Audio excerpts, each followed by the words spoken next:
Olá, meus queridos irmãos e irmãs em Cristo e amigos. Salut mes bien-aimés frères et sœurs en Christ. Nous voici au tutoriel de la série de la nourriture quotidienne intitulée Les ministres de la Nouvelle Alliance. Le volume 1, l'Église des premiers-nés. Et ce tutoriel correspond à la semaine 4.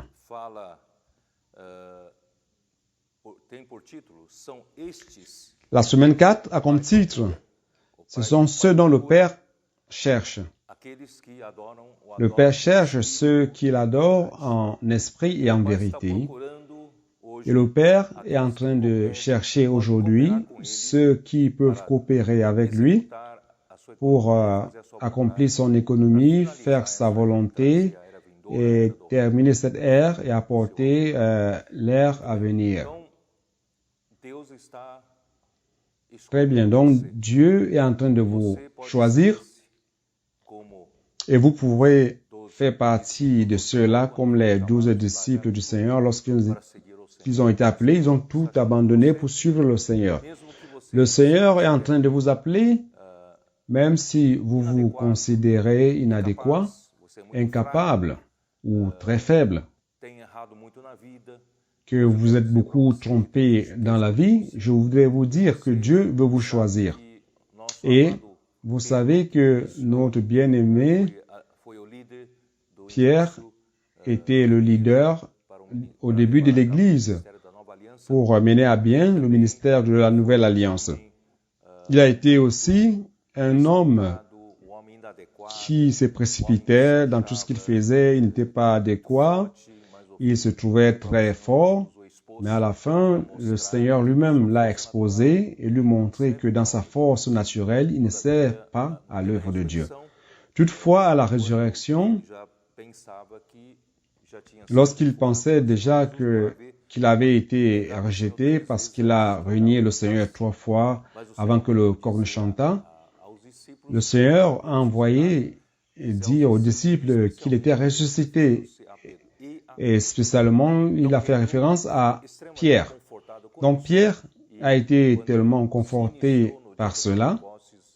Et à la Pentecôte, lorsque l'Église a commencé, il a pris le leadership avec force et il a mené à bien la mission qui lui incombait. Nous avons vu aussi l'exemple de Paul. Bien que ce soit le contraire de Paul, il était un homme lettré, zélé des traditions de ses pères, du judaïsme. Et il a persécuté l'Église de Dieu.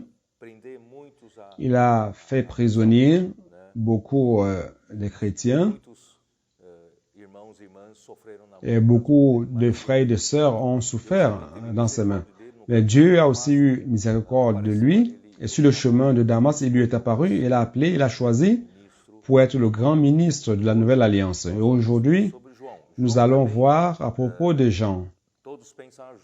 Jean aussi, selon d'autres personnes, les gens pensent que dans les 4 évangiles, on voit qu'il est quelqu'un de très doux, qui se reclinait tout le temps sur la poitrine de Jésus. Il devait être quelqu'un de très doux, etc.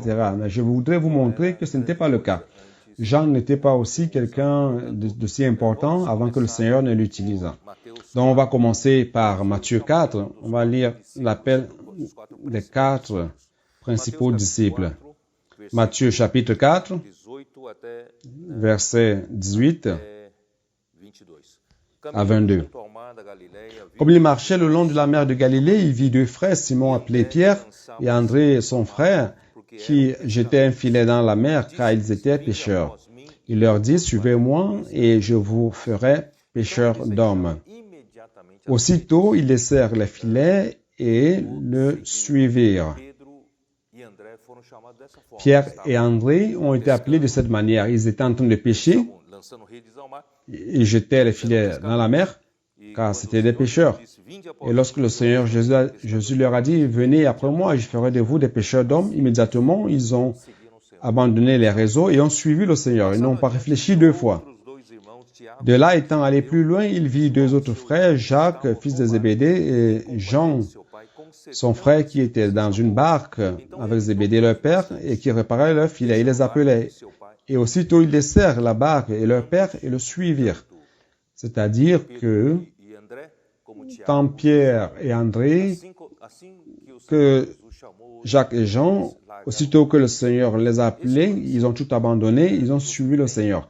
C'est ça le principe de ceux qui ont ce caractère, cette disposition d'être des élus du Seigneur. Donc j'espère qu'après cette parole, que vous puissiez être réellement de ceux qui font un choix. Comme dans Matthieu 7, choisissez la porte étroite, choisissez le chemin étroit, le chemin resserré, et votre récompense sera grande lorsque le Seigneur Jésus viendra, quand son royaume viendra. Donc, premièrement, je voudrais vous montrer la personne de Jean avant que Dieu ne l'utilise. Donc, Matthieu 17,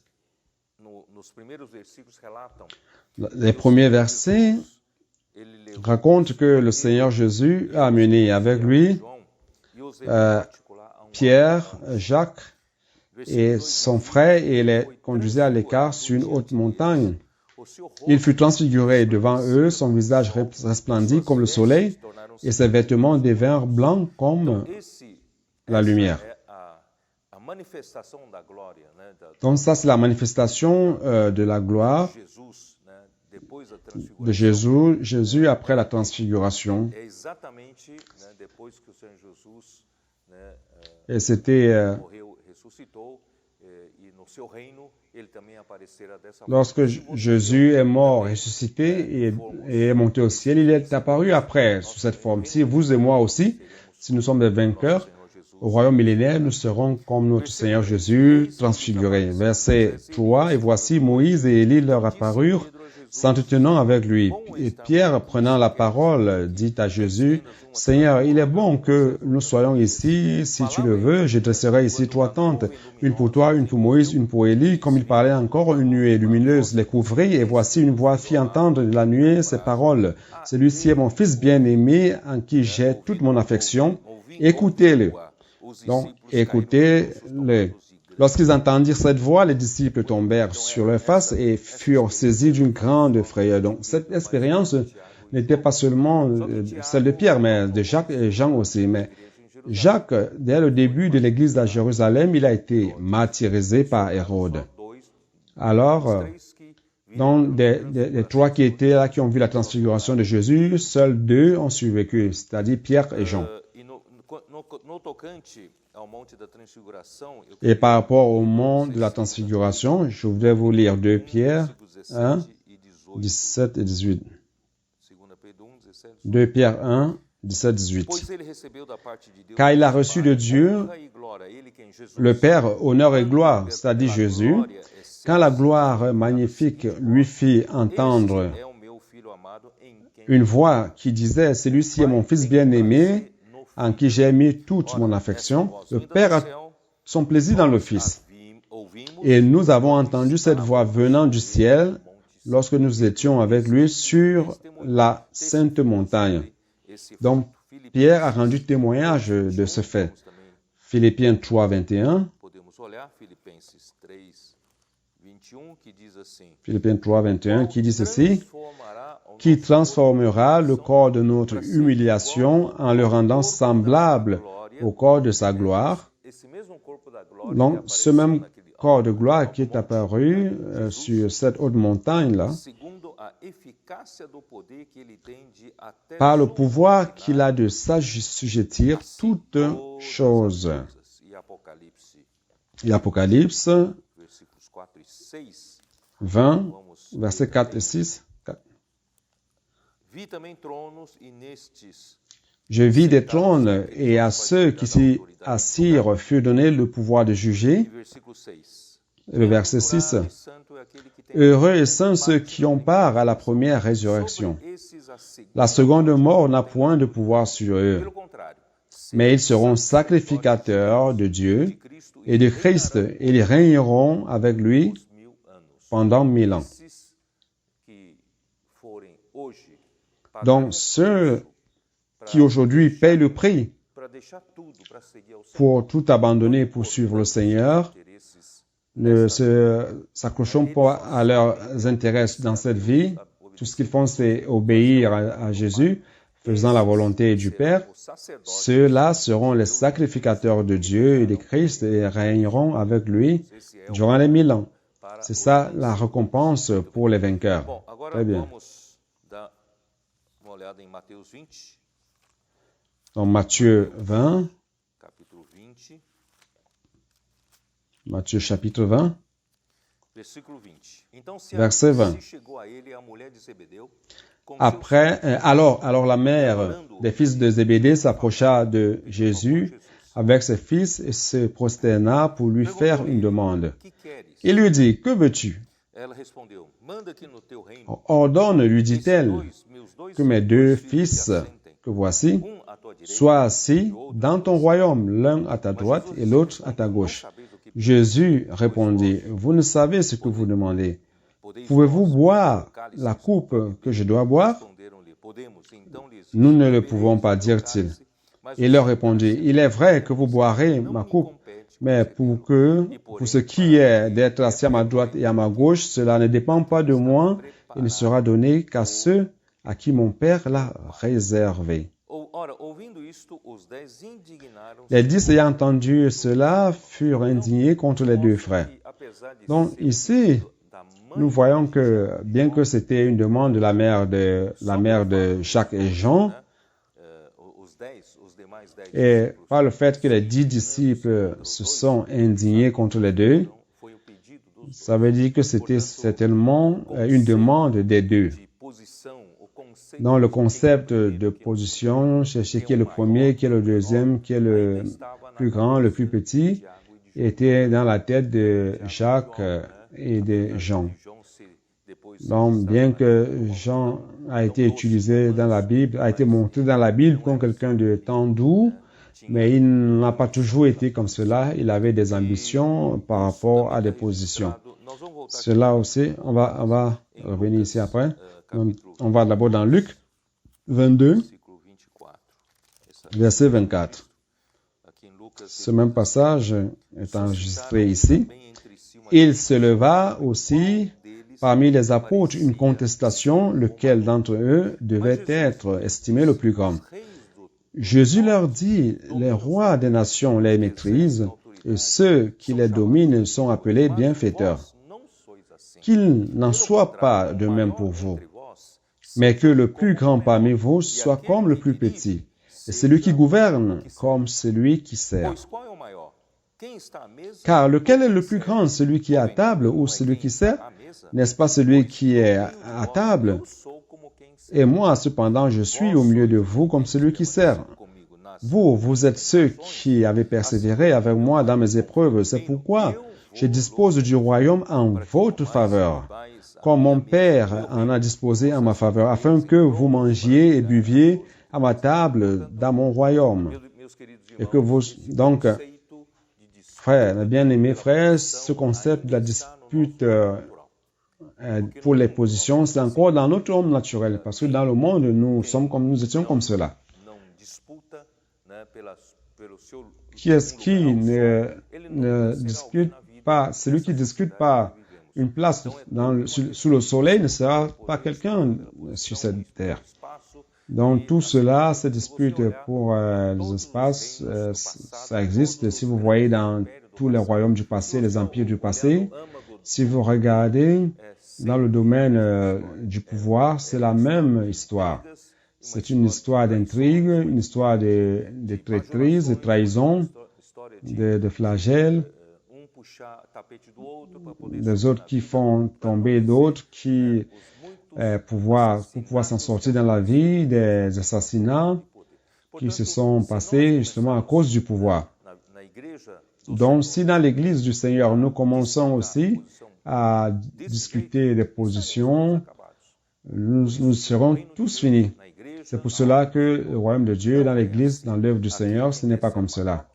Ici, celui qui veut être le plus grand doit être le plus petit. Celui qui veut être le plus grand doit apprendre à servir. Notre Seigneur Jésus est venu pour servir. Donc, nous devons être disposés à servir les autres et non attendre que les autres nous servent. C'est ça l'exemple laissé par le Seigneur Jésus. Très bien.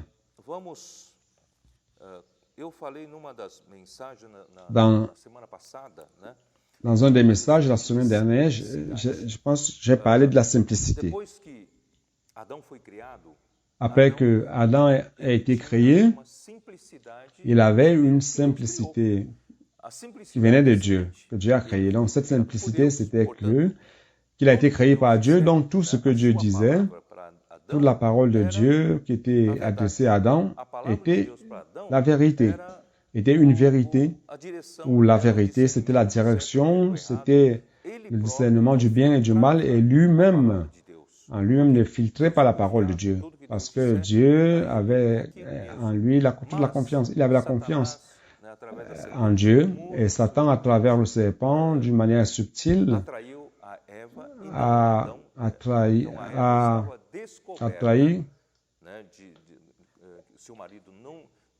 Ève. Elle était découverte, son mari n'était pas à la tête à ce moment. Elle a pris donc la décision de discuter avec le serpent.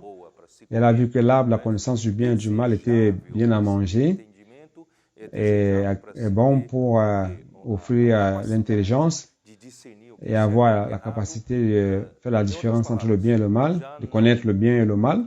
En d'autres termes, elle ne croyait plus en ce que Dieu avait dit. Avant, ils avaient la simplicité. Tout ce que Dieu disait était la vérité. Mais maintenant, ils ont leur premier sens de vérité, leur premier sens de justice, leur propre standard de comportement, et cela a contaminé l'homme. Malheureusement, cela paraissait une chose bonne, mais ça a fini par détruire l'homme par rapport au plan de Dieu. Donc, Dieu veut que nous retournions à la simplicité. La simplicité de quelle manière? C'est-à-dire que tout ce que Dieu dit, c'est cela. Nous obéissons.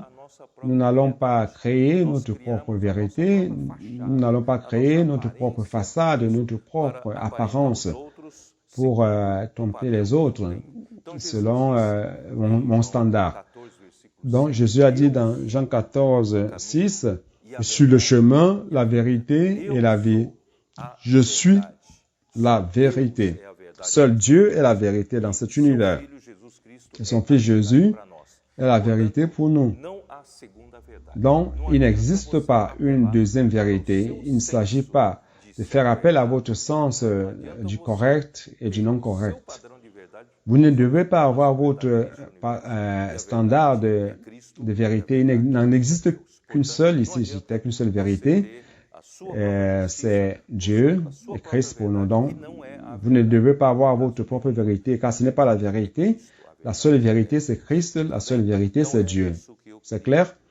Ok, c'est ce que je voudrais vous montrer au début. Maintenant, dans Marc, chapitre 3, commence à montrer une autre facette de Jean et Jacques. Marc, chapitre 3, allons-y, verset 17.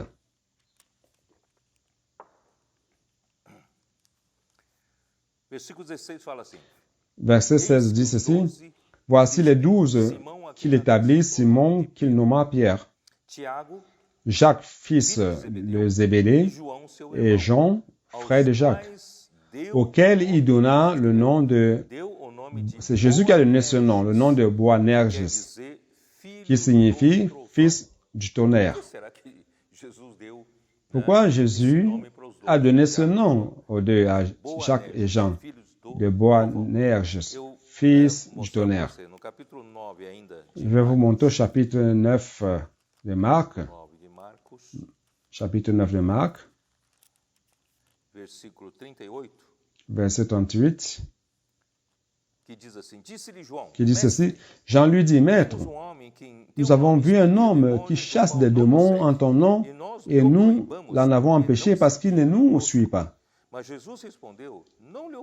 Jésus a répondu, « Ne l'en empêchez pas, répondit Jésus, car il n'y a personne qui, faisant un miracle en mon nom, puisse aussitôt après parler mal de moi.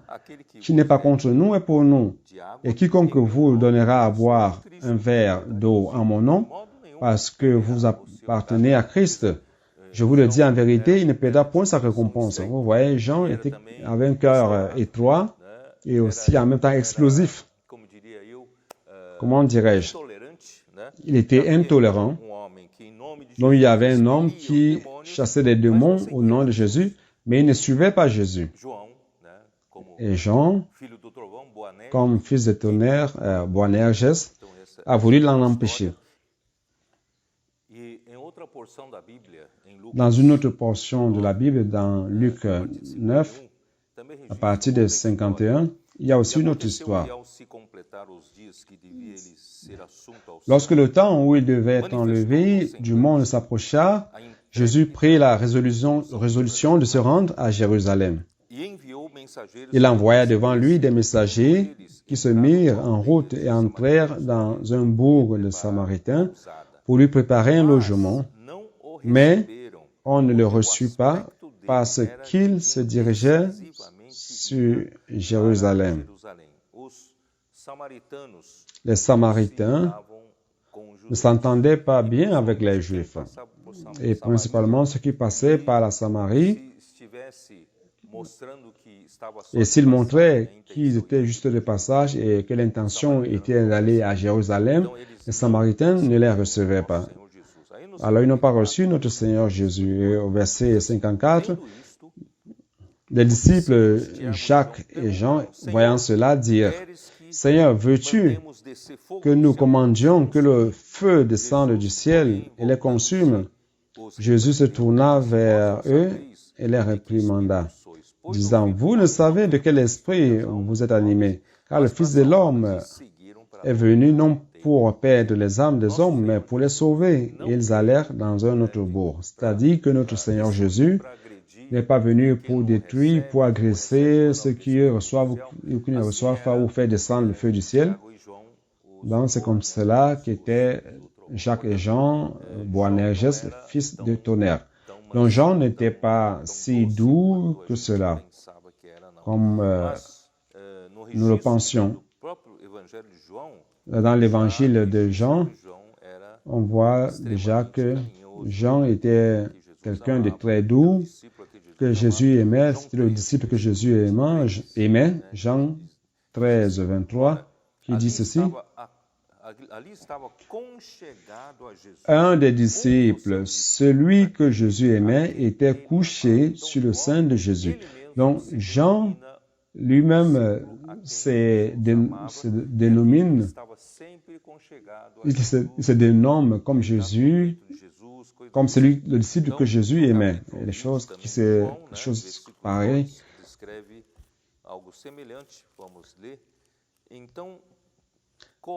Jean 20, verset 2, dit quelque chose de pareil aussi. Il courut vers Simon-Pierre et vers l'autre disciple que Jésus aimait. Donc Jean lui-même se décrivait comme quelqu'un que Jésus aimait.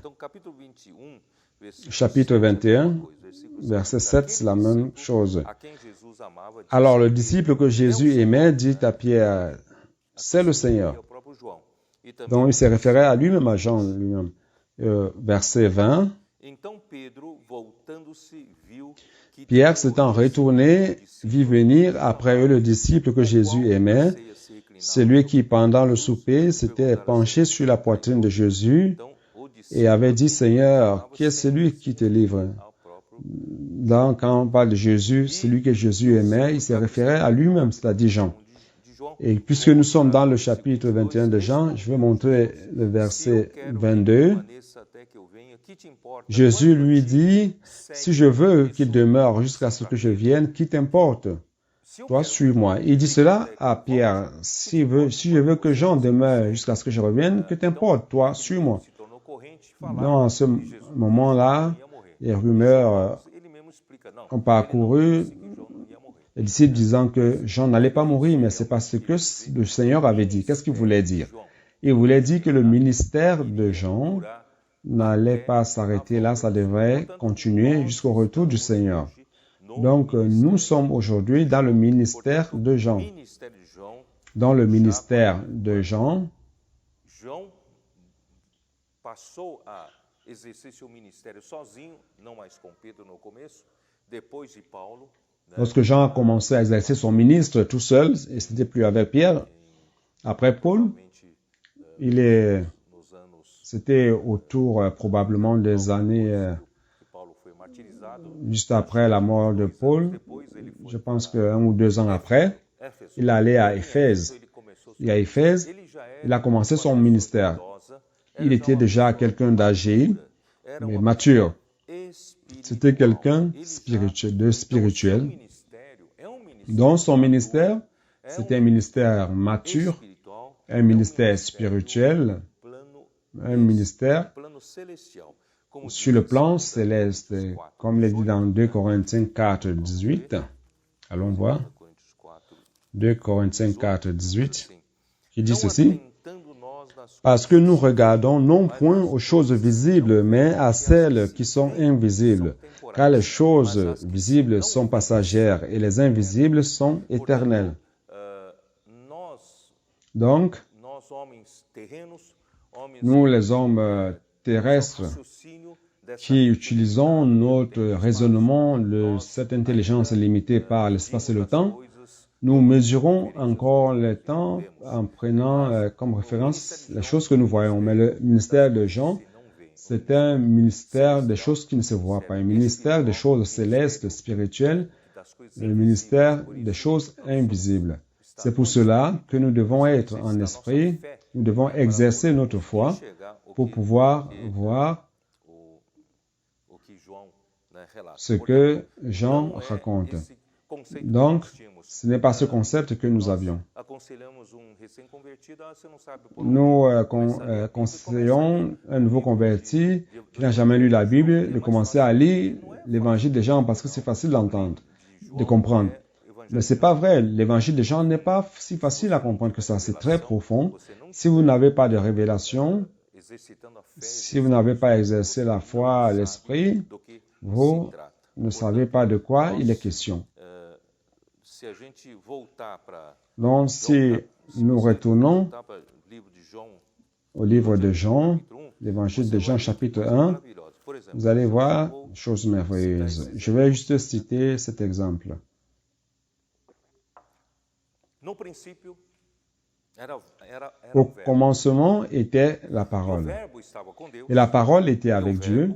Et la parole était Dieu. Ele estava no Elle princípio. était au commencement avec Dieu. Todas as coisas foram feitas Toutes choses ont été faites sem par ele. elle, Nada do et rien de ce qui a été fait n'a été a fait vida sans elle. estava nele, Et la vie était, era a luz dos homens. et en elle était la vie, et la vie était la lumière des hommes. La lumière, lui, dans les ténèbres, et les ténèbres ne l'ont point reçue. Esses curtos versículos parecem Donc, ser ces courts versets fáceis. paraissent quelque chose de si facile de criança, citer comme une histoire racontée aux enfants, mais ce n'est pas si facile que ça. Par exemple, il dit, au commencement était la parole, Jean 1.1. a palavra. Ici, c'est en grec. Palavra estava lá En grec, ici, na idade passada. c'est le verbe. Donc ici, le commencement, c'est la parole. Parole est le verbe. Quer dizer, a Donc la parole filho, né? était avec Dieu, c'est-à-dire la parole, le Fils comme parole. Temos o Pai e temos Premièrement, nous avons le Père et après le Fils. Donc le Fils a palavra de Deus. est la parole de Dieu. O filho, ele estava Et le Fils com o Pai lá no était avec le Père depuis le début. E o verbo era Deus e a Et le palavra verbe, era Deus. ou la Então, parole, olha só, était Dieu. Esse versículo aqui Donc, representa muita ce seul verset présente plusieurs choses. O Premièrement, ele é le Fils, quem revela o Pai. O c'est celui qui révèle le a Père. palavra Le Fils, c'est la parole. revela a pessoa. não La é? parole Se eu révèle la ficasse personne. calado aqui, Si je reste bouche bée pour un temps, eu seria mistério. Você nunca je ia serai un saber mystère. aqui Vous n'allez pas savoir ce qui est à l'intérieur de moi, qui suis-je e que pretendo. et qu'est-ce que je prétends faire. Mais si je parle, Definir consigo e je revelar parviens à me quem eu sou. définir, à me révéler, à révéler qui je suis et à quoi je pense. No N'est-ce pas? versículo 18 desse mesmo C'est pour capítulo, cela qu'au verset 18 de ce même premier chapitre de Jean, qui dit ceci, « Personne n'a jamais vu Dieu, le Fils unique, qui est dans le sein du Père, est celui qui l'a fait connaître. Donc la parole, c'est à révéler Dieu. Le Fils est la parole pour révéler Dieu. Sans le Fils, personne ne connaîtra Dieu. Sans la parole, personne ne saura qui est Dieu et ce qu'il veut. Donc, au commencement était la parole et la parole était avec Dieu. C'est-à-dire que la parole de Dieu, le Père et le Fils sont deux choses distinctes, mais qui coexistaient depuis l'éternité. Il y a quelqu'un qui parle dans une hérésie que Jésus n'était pas au début, au commencement, qu'il n'était pas Dieu et que dans le temps, il a été créé. Ce n'est pas vrai. Le Fils est la parole et la parole était avec Dieu depuis l'éternité passée. Et la parole était Dieu, c'est-à-dire qu'il existe deux entités ici qui sont distinctes et qui coexistaient dans l'éternité passée. Et ces deux entités forment un seul Dieu, dont Dieu, dans l'essence, est un seul. Mais il y a une distinction entre le Père et le Fils et l'Esprit Saint, la Trinité, le Père, le Fils et l'Esprit Saint. Vous allez me dire, mais comment vous parvenez à comprendre cela? Comment tu peux dire que le Père, Fils et l'Esprit Saint coexistaient depuis l'éternité passée? Et comment tu peux dire que les trois sont un? Comment pourrais-je comprendre cela? En fait, dans notre pensée humaine, nous n'allons jamais parvenir à comprendre cela totalement parce que Dieu est Dieu et il échappe à notre entendement, notre intelligence, notre entendement ici mental qui est limité. Mais je vais essayer d'illustrer en utilisant la parole elle-même dans Deutéronome 8, si vous voulez. Je pense que c'est ça, n'est-ce pas? En Deutéronome 8, si vous pouvez ouvrir votre Bible. Deutéronome chapitre 8, verset 7. Il dit ceci dans la description de la bonne terre de Canaan. Car l'Éternel ton Dieu va te faire entrer dans un bon pays, prêtez bien attention, pays de cours d'eau, de sources et de lacs qui jaillissent dans les vallées et dans les montagnes. Donc ici, nous avons trois éléments de l'eau. Nous avons ici des cours d'eau qui coulent et ces cours d'eau sont formés par la source d'où jaillissent de l'eau, source d'où jaillit de l'eau. Et cette source, l'eau de cette source vient des lacs profonds. Donc je vais décrire de cette manière. Le Dieu Père est comme ce lac profond où il y a une grande réserve d'eau stockée, un très grand volume d'eau qui est stocké sous la terre, en profondeur. Et l'homme qui est sur la surface ne peut pas profiter des eaux qui sont dans les sources profondes, dans les lacs profonds, ceux qui sont sous la terre. Mais il a plu à Dieu de faire qu'un jour le Fils vienne jusqu'à l'homme, et en devenant un homme.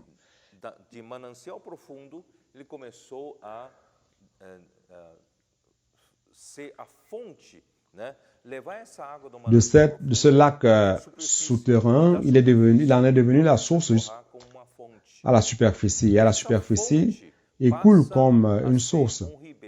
Et cette source se transforme en cours d'eau. Et c'est comme ça, le Père, il est le lac souterrain et le Fils, la source à la superficie d'où jaillit de l'eau. Et l'Esprit Saint, c'est le cours d'eau qui coule et qui parvient, qui coule durant tous les siècles et qui atteint toutes les personnes, non seulement nous, mais ceux qui, à l'époque de Jésus, qui ont profité de cette eau, nous aussi, nous buvons de la même eau, car l'Esprit nous amène la même eau.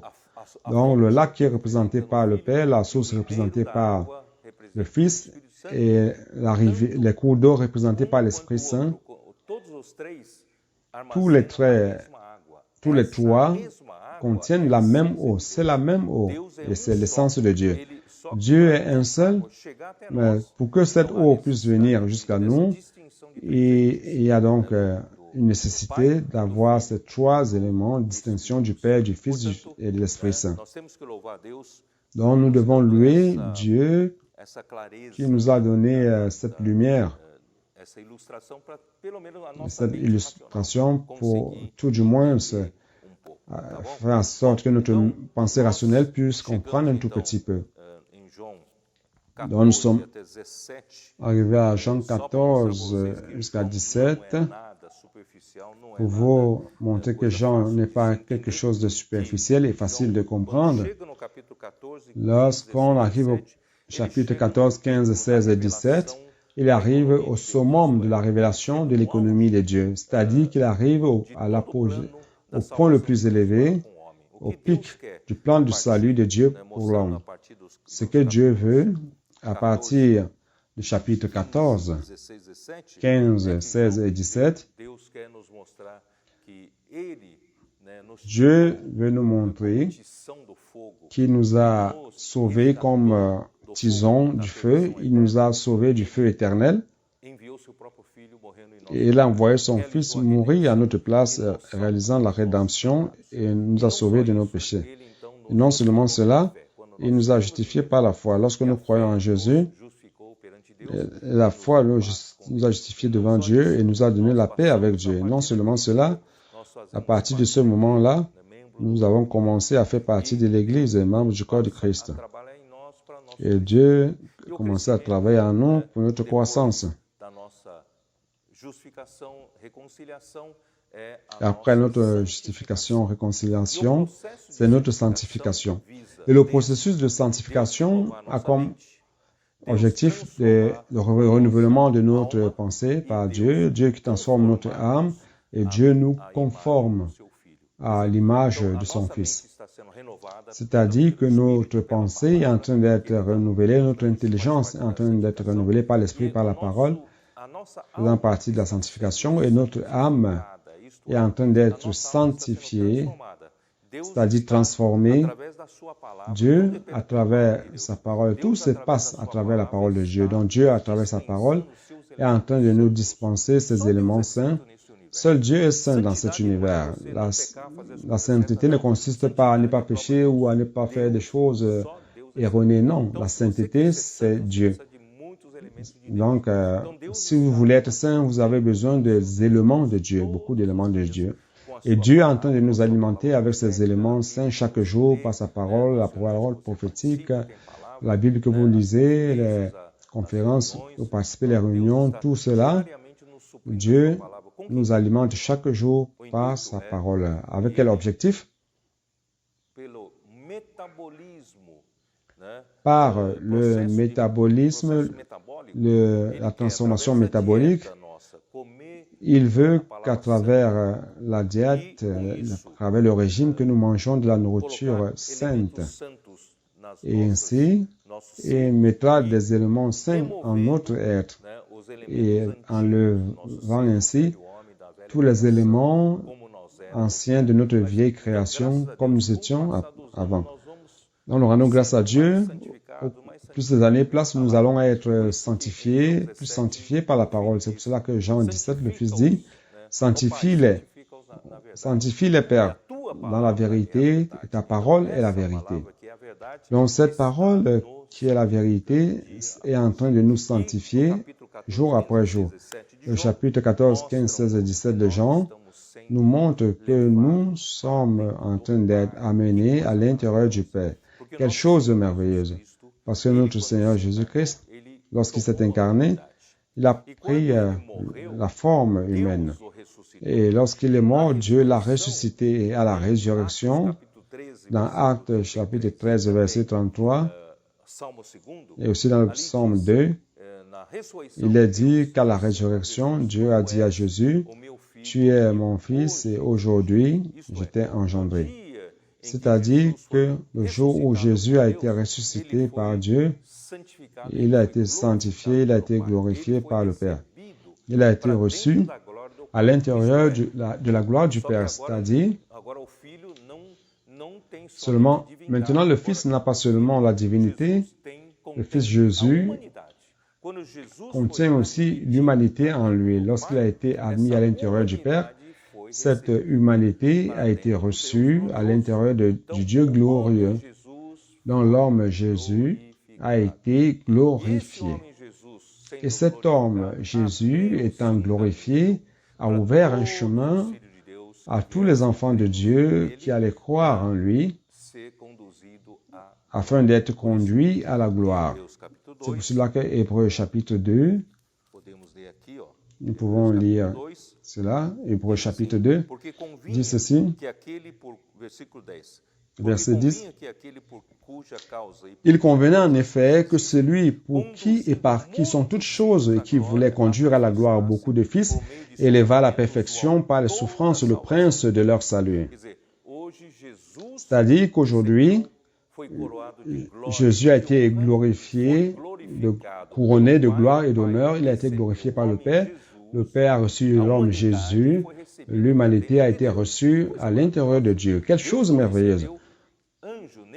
Dieu n'a pas reçu des anges, aucun ange à l'intérieur de lui, mais il a reçu en Jésus l'humanité, en le Père. C'est pour cela que dans Jean 14, il dit à ses disciples que votre cœur ne se trouble point. Croyez en moi et croyez aussi en Dieu, en mon Père, c'est-à-dire en Dieu. Car je vais vous préparer une place. Parce que lorsque je m'en serai allé et que je reviendrai pour vous recevoir en moi-même, afin que où je sois, que vous y soyez aussi. C'est-à-dire que ma mort et résurrection a comme objectif que moi, homme Jésus, soit glorifié par Dieu. Et lorsque l'humanité de Jésus a été glorifiée, reçue en le Père, cela a ouvert une porte à tous les hommes qui allaient croire en lui. Donc je vais vous préparer ce lieu. Ce lieu, ce n'est pas une maison céleste. Ce lieu, c'est le Père lui-même. Dieu veut vous recevoir à l'intérieur de sa gloire. Donc le processus de salut complet, du salut de Dieu pour nous est qu'à la fin, il nous conduira à la gloire de Dieu. C'est pour cela qu'après la justification par la foi, d'après la sanctification, il termine avec le processus de glorification. Nous sommes en train d'être glorifiés avant que Dieu nous reçoive. Donc, dans Jean chapitre 7, au dernier jour de la fête des tabernacles, verset 37, le dernier jour, le grand jour de fête, Jésus se tenant debout s'écria, si quelqu'un a soif, qu'il vienne à moi et qu'il boive. Celui qui croit en moi, des fleuves d'eau vive couleront de son sein, comme dit l'Écriture. Il dit cela de l'Esprit que devaient recevoir ceux qui croiraient en lui, car l'Esprit n'était pas encore, parce que Jésus n'avait pas encore été glorifié. Il y a certaines versions qui disent que parce que l'Esprit n'était pas encore. Je l'ai expliqué dans une des semaines que cet esprit-là équivaut à l'huile sacrée d'onction. Parce qu'il y a des gens qui vont dire, est-ce que l'Esprit Saint n'existait pas? Non, il ne s'agit pas de ça. L'huile sacrée d'onction dans Exode 30, c'est fait par un hin d'azète pur, l'huile d'olive pure, qui représente l'huile d'onction. Et à cela, on ajoute 4 aromatiques. Et ces 4 aromatiques,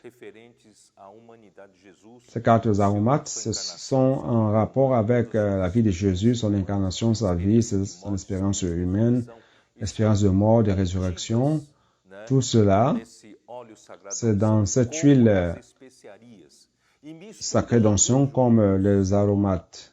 Et mélangeant tout cela, ça devient l'huile sacrée d'onction qui est l'Esprit. Donc, le jour où l'Esprit a été reçu dans la gloire du Père,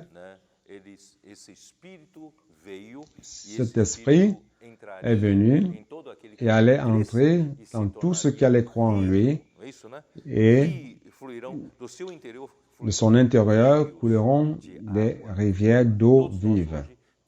Nous tous aujourd'hui, nous avons ces rivières d'eau vive en nos cas d'esprit et entrer dans ceux qui ont cru en Jésus. Dans Jean chapitre 17,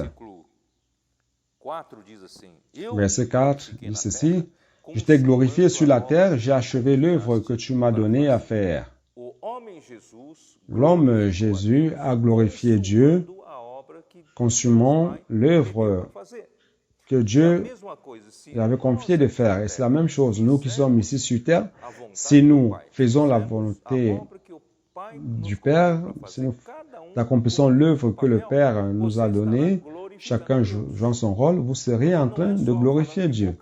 Parce qu'il ne s'agit pas seulement de professer de la bouche, gloire à Dieu, que vous serez en train de glorifier Dieu. Vous glorifiez réellement Dieu lorsque vous faites l'œuvre que Dieu vous a confié de faire. Et au verset 5, c'est le contraire. Et maintenant, toi, Père, glorifie-moi auprès de toi-même de la gloire que j'avais auprès de toi avant que le monde fût. C'est-à-dire que comment maintenant Dieu le Père a-t-il glorifié Jésus? Ici il dit, glorifie-moi au Père.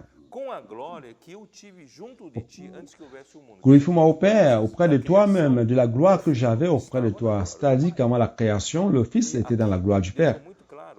Et ici, c'est bien clair que la gloire, c'est le Père lui-même. Le Fils demandait au Père de le glorifier auprès de lui-même. Donc la gloire, c'est le Père lui-même. Et le Fils était déjà dans la gloire du Père avant que le monde fût. Alors, maintenant, pourquoi Jésus était en train de supplier le Père de le glorifier? C'est parce que ce Jésus de maintenant-là, ce moment-là, ce n'était pas le Jésus, Fils, qui existait avant la création du monde. Il était Jésus, homme aussi. Il avait cette partie humaine. Donc, il suppliait afin que le Père accepte cette partie d'humanité qu'il a en lui, que le Père puisse le glorifier. Glorifie-moi au Père auprès de toi-même. Nous rendons grâce à Dieu car à la résolution, il a prouvé qu'il a glorifié Jésus. Et en glorifiant Jésus ainsi, il nous a ouvert un chemin. Et non seulement cela, au chapitre 17, verset 11, il dit ceci, « Je ne suis plus dans le monde, et ils sont dans le monde, et je vais à toi, Père Saint, garde en ton nom ceux que tu m'as donnés, afin qu'ils soient un comme nous. » C'est-à-dire, ce que Dieu veut faire, c'est de nous recevoir dans sa gloire, et non seulement cela. Nous recevoir dans sa gloire, c'est de nous faire participer à son unité. Il existe une unité merveilleuse entre le Père et le Fils que vous ne parvenez pas à comprendre avec l'intelligence humaine. Jésus dit, glorifie-moi, Père. Il dit, si vous m'avez vu, vous avez vu le Père. Ce que le Père a m'appartient. Donc cette unité intrinsèque entre le Père et le Fils, c'est à cela que Dieu nous invite à participer. C'est merveilleux. Je vais continuer à lire. Verset 20. Ce n'est pas pour eux seulement que je prie, mais encore pour ceux qui croiront en moi par leur parole, afin que tous soient un.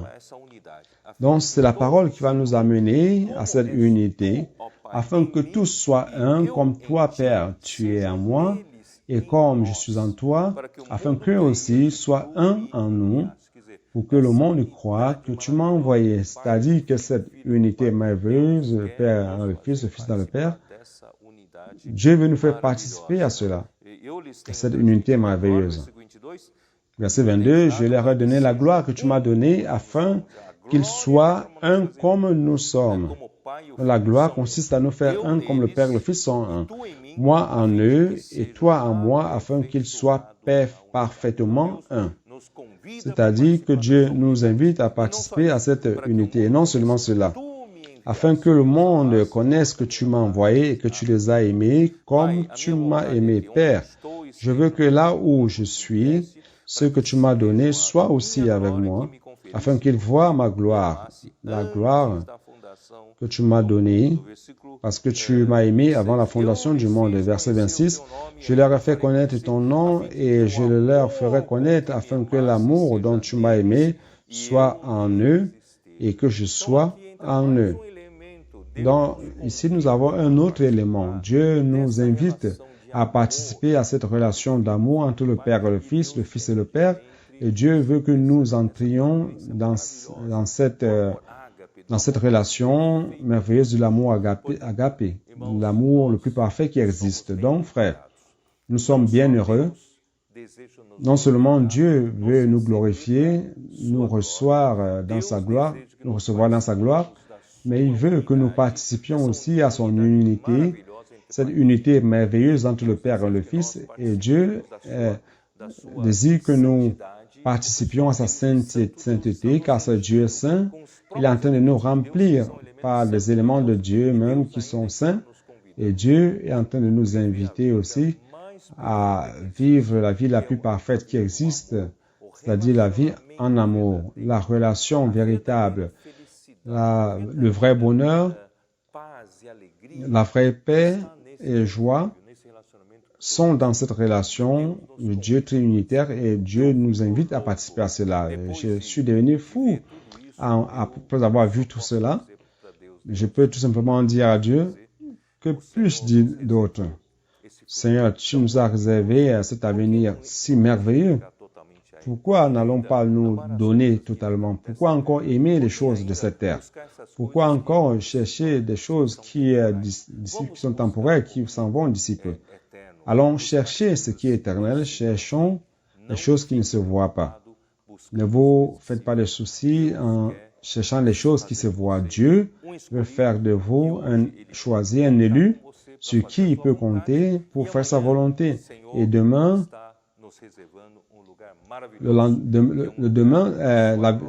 dans l'avenir, le Seigneur nous réserve un endroit merveilleux dans son royaume, dans cette relation merveilleuse d'amour, d'unité, de sainteté, de justice de Dieu. Cela est inexplicable. Nous pouvons tout simplement dire, Seigneur, qui sommes-nous? Qui est l'homme pour que tu te souviennes de lui? Qui est le Fils de l'homme pour que tu lui rendes visite? Merci beaucoup, Seigneur Jésus. Que le Seigneur bénisse chacun de vous, chacun de nous et vous qui m'écoutiez. Que vous soyez un de ces élus et que vous puissiez parvenir à cette récompense avant tout le monde, déjà au millénaire. Nous allons connaître cette réalité. Que Dieu vous bénisse. Amen. Jésus est le Seigneur.